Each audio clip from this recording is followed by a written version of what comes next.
السلام علیکم ورحمۃ اللہ تعالی وبرکاتہ۔ ناظرین حضرات، اس سے پہلے آپ حضرات نے حضرت علی شیر خدا رضی اللہ تعالیٰ عنہ کی شان کے بارے میں آپ نے سنا۔ میں اس وقت اب جو ذکر کرنے جا رہا ہوں، یہ محفل جو منعقد کی گئی ہے، یہ محفل خاتون جنت حضرت فاطمۃ الزہرا رضی اللہ تعالیٰ عنہ کے نکاح کے تعلق سے کہ آخر حضرت فاطمۃ الزہرا رضی اللہ تعالیٰ عنہ کا نکاح کس کے ساتھ ہوا، کیسے ہوا، کب ہوا اور کس کی مرضی سے ہوا، کس کی رضامندی سے ہوا۔ اس بیان میں بہت سارے پیغامات آپ حضرات کو ملنے والے ہیں۔ آپ حضرات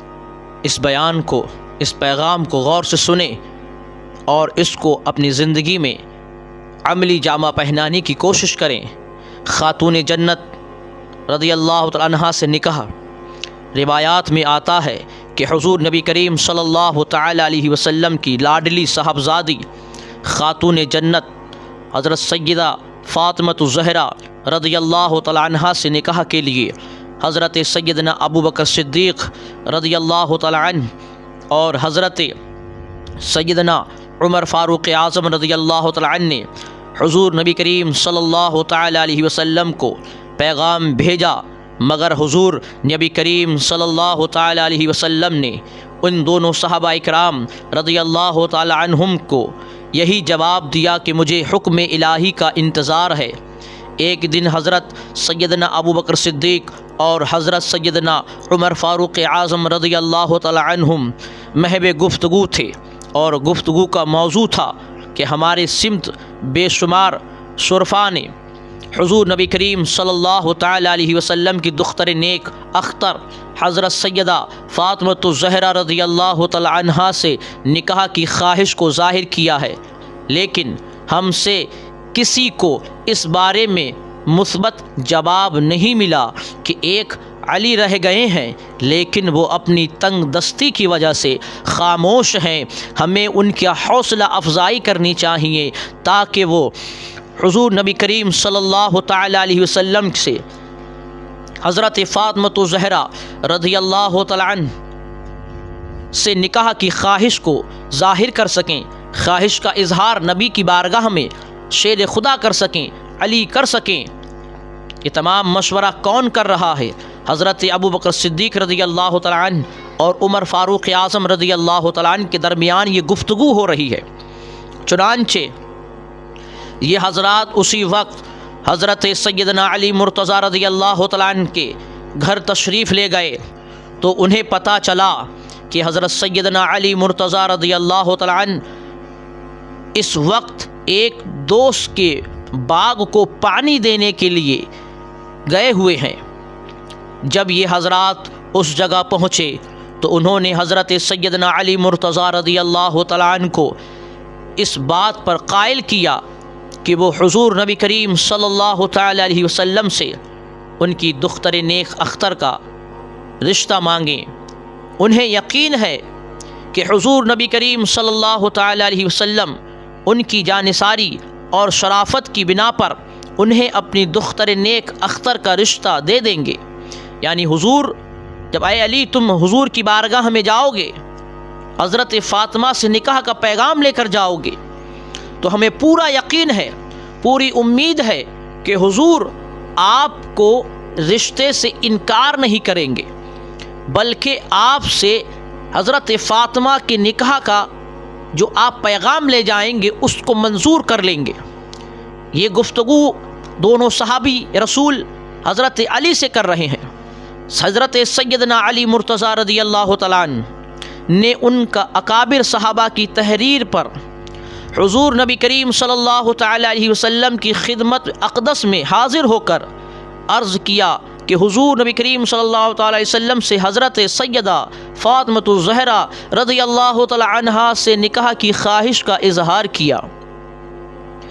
حضور نبی کریم صلی اللہ تعالیٰ علیہ وسلم نے اسے قبول فرما لیا، سبحان اللہ، اور آپ سے دریافت فرمایا کہ تمہارے پاس مہر دینے کے لیے کیا کچھ ہے؟ آپ نے عرض کیا، حضرت میرے آقا نے حضرت علی سے ارشاد فرمایا کہ اے علی، نکاح کا اظہار تو تم نے کر لیا، میں نے قبول کر لیا، نکاح کا پیغام جو تم لے کر آئے اس کو میں نے مان لیا، مگر کیا تمہارے پاس مہر کو ادا کرنے کے لیے کچھ ہے؟ تو حضرت علی کے جواب پر قربان جائیے، سبحان اللہ، تمہارے پاس مہر دینے کے لیے کیا ہے؟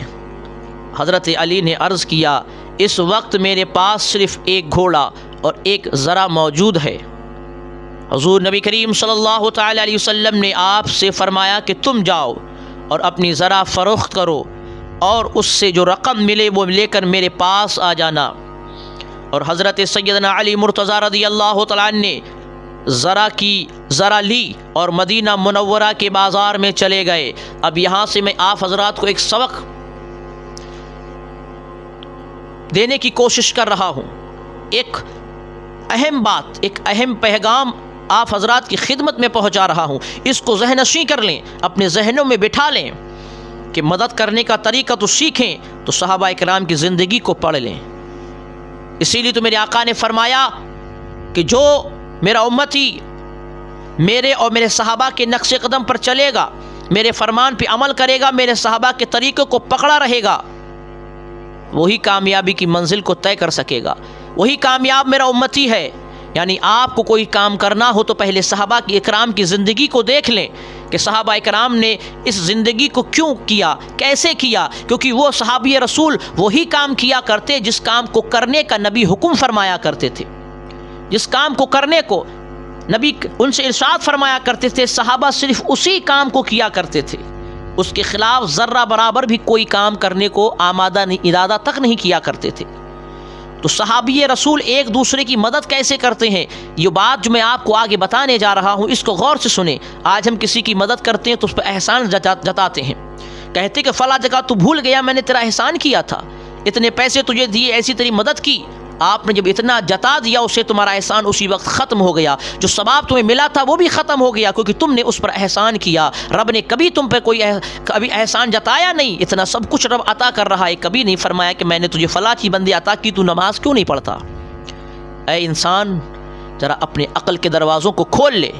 اور اس بات کو سنیں کہ جب حضرت سیدنا علی مرتضیٰ رضی اللہ تعالیٰ نے ان اکابر صحابہ کی تحریر پر حضور اقدس صلی اللہ علیہ وسلم کی بارگاہ میں حاضر ہو کر حضور صلی اللہ علیہ وسلم سے حضرت فاطمہ الزہرا رضی اللہ تعالیٰ عنہا سے نکاح کی خواہش کا اظہار کیا تو حضور نے اسے قبول فرما لیا۔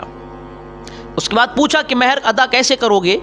تو ایک ذرا تھی جو گھوڑے پہ رکھا جاتا، اس پہ بیٹھا جاتا ہے پیر لگا کر، وہ تھی۔ حضرت علی مدینہ کی بازار میں چلے گئے، آپ نے اپنی ذرا لے کر بازار میں کھڑے تھے کہ حضرت سیدنا عثمان غنی رضی اللہ تعالیٰ عنہ کا گزر وہاں سے ہوا، انہوں نے آپ سے یہاں کھڑے ہونے کی وجہ دریافت کی تو آپ نے بتایا کہ میں یہاں اپنی ذرا فروخت کرنے کے لیے کھڑا ہوں۔ چنانچہ حضرت سیدنا عثمان غنی رضی اللہ تعالیٰ عنہ نے وہ ذرا 400 درہم میں خرید لی۔ اس چیز پر غور کریں، حضرت عثمان چاہتے تو ایسے ہی دے دیتے 400 درہم، اے علی تمہیں ذرا بیچنے کی ضرورت کیا ہے؟ تم 400 درہم ضرورت ہے تو یہ 400 درہم مجھ سے لے جاؤ، اپنی ضرورت کو پورا کر لو۔ مگر وہ جانتے تھے کہ میں علی کو دوں گا، علی ہرگز نہیں لیں گے، علی ہرگز میرے 400 درہم ادھار میں نہیں لیں گے، یا میں ایسے ہی دوں گا بنا مفت میں پھر بھی نہیں لیں گے۔ تو دیکھیں حضرت عثمان غنی کا طریقہ دیکھیں دینے کا، سبحان اللہ، غور کریں۔ 400 درہم میں وہ ذرا خرید لی اور پھر وہ ذرا آپ کو تحفتاً پھر دے دی، یعنی جو چیز علی کی تھی وہ علی کے پاس ہی رہی، علی کی چیز کو علی کو ہی اس کا مالک بنا دیا۔ پہلے ذرا خریدی کتنے میں؟ 400 درہم نے وہ ذرا خریدی، اس کے مالک کون ہوئے؟ حضرت عثمان ہوئے۔ 400 درہم دے دیے حضرت علی کے ہاتھ میں اور پھر کہا حضرت عثمان غنی رضی اللہ تعالیٰ عنہ نے، اے علی یہ ذرا میری جانب سے تحفہ قبول فرما لے۔ اب تحفے کو انکار حضرت علی نہیں کر سکتے، کیونکہ اگر کر دیتے تو قیامت تک کے لیے یہ مسلمانوں کے لیے ایک رواج بن جاتا، ایک طریقہ بن جاتا، تو کوئی بھی مسلمان کسی تحفے کو کوئی دیتا تو اس کو منع کر دیتا اور دلیل یہ پیش کرتا کہ حضرت عثمان نے تحفہ دیا، حضرت علی نے قبول نہ کیا، تو یہ ایک بڑا فتنہ قیامت تک کے لیے برپا ہو سکتا تھا۔ مگر نہیں، حضرت علی کو جب وہ تحفہ خرید کر 400 درہم ہاتھ میں دیے اس کا مالک حضرت عثمان غنی بن گئے اور پھر وہی ذرا حضرت علی کو تحفے میں دے دی، اے علی یہ میری طرف سے تحفہ قبول فرما لیں، قبول فرما لیں۔ پھر وہ آپ کو تحفتاً دے دی۔ آپ نے واپس جا کر تمام ماجرا حضور نبی کریم صلی اللہ تعالی علیہ وسلم کے گوشے گزار کیا، تو حضور نبی کریم صلی اللہ تعالی علیہ وسلم نے حضرت سیدنا عثمان غنی رضی اللہ عنہ کا یہ اشارہ دیکھ کر ان کے حق میں دعائے خیر فرمائی اور ذرا کی رقم حضرت سیدنا ابو بکر صدیق رضی اللہ عنہ کو دیتے ہوئے فرمایا کہ وہ اس سے حضرت سیدہ فاطمہ الزہرا رضی اللہ تعالی عنہا کے لیے ضروری اشیاء خرید لائیں۔ اب دیکھیں ذرا طریقہ صحابہ کا مدد کرنے کا، دیکھیں اگر تمہیں کوئی ایسا وقت آ کے پڑے، کوئی ضرورت مند تمہارے پاس آئے کہ میرے بھائی میں بھیک نہیں مانگتا، میں ادھار نہیں لے سکتا کہ میری کنڈیشن یہ نہیں ہے کہ میں اگر ادھار لے لوں تو دوبارہ میں ادا نہیں کر سکتا، مجھے ایک فکر لگ جائے گی میرے پاس ابھی نہیں ہے، پھر نہ ہو سکے تو میں ادا نہ کیے بغیر، اگر ادا نہ کیے بغیر مر گیا تو پھر میرا حشر کیا ہوگا، مگر میرے پاس یہ چیز ہے میرے بھائی اس کو آپ خرید لیں، مجھے ضرورت ہے۔ تو آج کل کے مسلمان اس موقع کا فائدہ اٹھاتے ہیں، 100 کی چیز 9 میں خریدتے ہیں اور پھر اس کو بعد میں احسان کرتے کہ اس وقت اگر میں نہ ہوتا تو تیری ضرورت پوری نہیں ہوتی۔ ایک تو اس کو 100 روپے کی چیز کو 9 میں خریدا اور پھر احسان جتا رہے ہو۔ اے مسلمانوں، واقعی اگر سچے مسلمان بننا چاہتے ہو تو کوئی ضرورت مند اگر تمہارے پاس کوئی چیز لینے آئے تو پہلے لے لو، بھائی کتنے میں بیچ رہے ہو وہ چیز خرید لو اور پھر وہی چیز اس کو تحفے میں دے دو، اس کا پیسہ بھی اس کے پاس پہنچ جائے گا اور کہنا ٹھیک ہے میں نے تمہاری مدد کی اس لیے کی ہے کیونکہ میں صحابی رسول کا دیوانہ ہوں، میں صحابی رسول کا ماننے والا ہوں، میں اللہ کے رسول کے غلاموں کے نقش قدم پر چلنے والا ہوں۔ اے میرے بھائی تو بھی تو میرا بھائی ہے، میں نے چیز خرید کر تمہیں تحفے میں اس لیے دی ہے کہ میرا رب مجھ سے راضی ہو جائے، میرے نبی اور صحابہ اکرام راضی ہو جائیں، ان کے نقش قدم پر چلتے ہوئے میں نے کام کو انجام دیا ہے۔ تو آپ اس بندے کی چیز کو خریدیں، اس کی مجبوری کا فائدہ نہ اٹھائیں، اس چیز کو خریدیں، پیسہ دیں اسے اور پھر دوبارہ پھر اس تحفے میں اس کو وہ چیز دے دیں۔ اور ارشاد فرما دیے میں نے اس لیے ایسا کیا کہ میں نے صحابہ کرام کی زندگی کو پڑھا ہے، اور حضرت عثمان کا واقعہ پورا بتا دیں اور کہنا تم یہ مت سمجھنا میں نے کوئی احسان تم پر کیا، نہیں نہیں، میں نے صرف رب کی رضا کی خاطر تم پہ ایسا کیا ہے، میں کبھی اس بات کا کسی کے سامنے کوئی ذکر نہیں کروں گا اور تم بھی کبھی اس بات کا کبھی ذکر نہ کرنا کہ میرے ساتھ میں فلاں انسان نے ایسا کیا ہے، اس کا بہت بڑا احسان ہے، کان کھول کے سن لینا، اگر ایسا کرو گے تو رب کی بارگاہ میں اس کا جواب طلب کر لوں گا تم سے، میں کبھی اس احسان کا ذکر کسی کے سامنے نہ کرنا، کیونکہ مجھے تم سے اس کا بدلہ نہیں چاہیے، مجھے بدلہ رب سے چاہیے، رب کی رضا چاہیے، اس لیے میں نے تمہاری مدد کی ہے۔ اب حضرت سیدنا ابو بکر صدیق رضی اللہ تعالیٰ عنہ تمام اشیاء خرید کر لے آئے، تو حضور نبی کریم صلی اللہ تعالی علیہ وسلم نے خود حضرت سیدنا علی مرتضی رضی اللہ عنہ اور سیدہ فاطمہ الزہرا رضی اللہ عنہا کا نکاح پڑھایا، اور حضرت علی رضی اللہ عنہ کا نکاح خاتون جنت حضرت سیدہ فاطمہ الزہرا رضی اللہ عنہ سے پہلی ہجری میں ہوا۔ کوئی پوچھے حضرت علی کی شادی کب ہوئی، حضرت فاطمہ کی شادی کب ہوئی، تو سن لیں اس کا جواب ہے کہ پہلی ہجری میں آپ کا نکاح ہوا۔ کس نے پڑھایا نکاح؟ خود میرے نبی نے اپنی بیٹی کا پڑھایا۔ حضرت انس مالک رضی اللہ عنہ سے مروی ہے کہ فرماتے ہیں کہ حضور نبی کریم صلی اللہ تعالی علیہ وسلم نے حضرت سیدہ علی مرتضی رضی اللہ عنہ کی جانب سے نکاح کا پیغام سنا تو آپ صلی اللہ علیہ وسلم پر وہ کیفیت طاری ہو گئی جو نزول وحی کے وقت ہوئی تھی، کیونکہ آپ اس طرف جائیں، تھوڑا پیچھے جائیں کہ جب حضرت عثمان غنی، جب حضرت ابو بکر صدیق اور حضرت عمر فاروق اعظم یہ دونوں صحابی رسول ایک ایک کر کے نکاح کا پیغام لے کر گئے تو حضور نے ڈائریکٹلی منع نہیں فرمایا کہ میں تمہارے ساتھ اپنی بیٹی کا نکاح نہیں کروں گا، نہیں نہیں، حضور نے فرمایا کہ مجھے ابھی رب کی اجازت کا انتظار ہے، رب کی رضا کا انتظار ہے، رب کی جانب سے پیغام اس کا انتظار ہے کہ رب نے ابھی مجھے اس چیز کی اجازت نہیں دی ہے کہ میں ابھی نکاح کروں حضرت فاطمہ کا، اس کی شادی کروں، مجھے رب کی اجازت کا انتظار ہے، یہ کہا تھا۔ حقیقت میں جب حضرت علی پہنچے تھے نکاح کا پیغام لینے تو حضور کو وہ کیفیت طاری ہو گئی، وہ کیفیت جو نزول وحی کی وقت نازل ہو تو کیفیت طاری ہوتی ہے۔ پھر کچھ دیر آپ صلی اللہ تعالی علیہ وسلم نے فرمایا کچھ دیر کے بعد کہ اللہ تعالیٰ نے مجھ پر بذریعہ وحی مجھ کو مطلع کیا ہے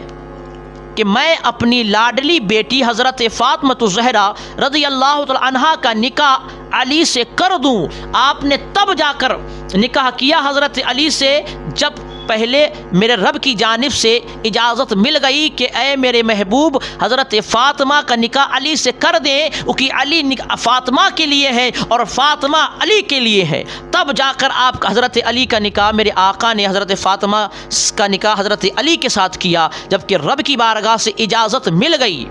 پھر حضور نبی کریم صلی اللہ علیہ وسلم نے مجھ کو حکم دیا کہ تمام مہاجرین و انصار میں منادی کر دوں کہ وہ مسجد نبوی میں تشریف لائیں۔ چنانچہ مہاجرین و انصار کی ایک کثیر تعداد مسجد نبوی میں تشریف لائی اور حضور نبی کریم صلی اللہ تعالی علیہ وسلم نے اپنی دختر نیک اختر حضرت سیدہ فاطمہ الزہرا خاتون جنت کا نکاح حضرت شیر خدا علی مرتضیٰ رضی اللہ تعالی عنہ سے کر دیا۔ تو دیکھیں ذرا یہ پوری پرکریا، جو پورا واقعہ میں نے بتایا کیسے کیسے نکاح ہوا، کیونکہ رب چاہتا کہ نکاح علی کے ساتھ فاطمہ کا ہو، اسی لیے حضور رکے ہوئے تھے۔ بہت بڑے بڑے بادشاہوں کے صاحبزادوں کے رشتے آئے تھے، حضرت فاطمہ کے لیے نکاح کا پیغام لے کے آئے تھے، میرے حضور نے سب کو منع فرما دیا۔ یہ نہیں کہ ہم نکاح وہاں نہیں کریں، نہیں، حضور نے فرمایا ابھی رب کی اجازت نہیں ہے، ابھی رب کی جانب سے اجازت مجھے نہیں ملی ہے،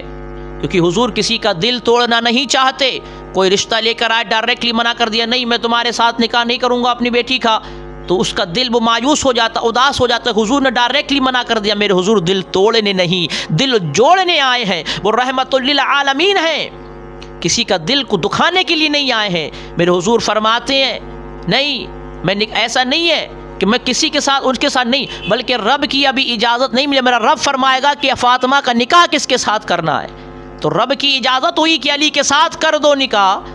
تو علی کے ساتھ میرے آقا نے حضرت خاتون جنت کا نکاح کر دیا۔ سبحان اللہ۔ تو یہ بات، یہ جو آج کی ایک محفل ہے، کل جو آپ نے سنی تھی علی کی شان، یہ فاطمہ کے نکاح کا پیغام آج تک میں نے پہنچایا۔ انشاءاللہ تعالی خاندان کی بہترین شخص کون ہے، میں یہ بات انشاءاللہ اگلی محفل میں آپ حضرات کو بتانے کی کوشش کروں گا۔ امید کرتا ہوں کہ آپ جب بھی شادی کریں، جب بھی نکاح کریں، تو سب سے پہلے اپنے بچوں کی اجازت طلب کر لیا کریں، ان سے پوچھ لیں اکیلے میں بیٹھ کر کوئی دقت کوئی پریشانی تو نہیں ہے۔ یہ طریقہ ہے میرے نبی کی سنت پر عمل کرنے کا اور مشورہ